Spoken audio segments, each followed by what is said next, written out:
Ассаламу алейкум барыңыздарга. Бүгүн мына ушундай сонун блинчиктин рецептин сиздер менен бөлүшкүм келип турат. Блинчиктин начинкасы карамелдүү банан. Блинчик бышырышты баарыбыз эле билсек керек. Содасы жок.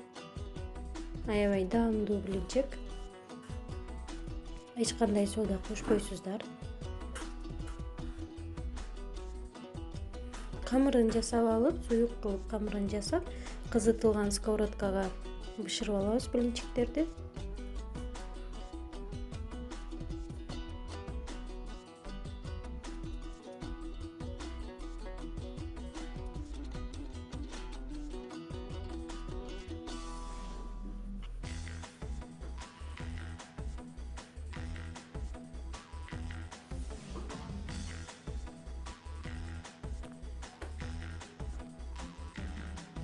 Блинчиктердин баарын бышырып, начинкасын даярдайбыз. Ал үчүн бизге банан, сахар, сливки, сливочное масло керектелет. Кызытылган сковородкага сахарды салабыз. Өтө төмөн болуш керек от. Сахарды эритип, аралаштырбайбыз сахарды. Жөн гана басып коебуз. Сахар эригенден кийин жылуу сливкини куябыз. Сливки жылуу болбосо аябай чачырайт.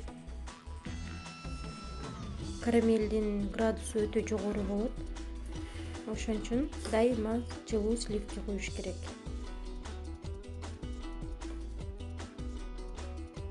Сливочный маслону салып аралаштырып, баары аралашкандан кийин бананды салабыз дагы 1-2 минутта гана кууруйбуз эки тарабын.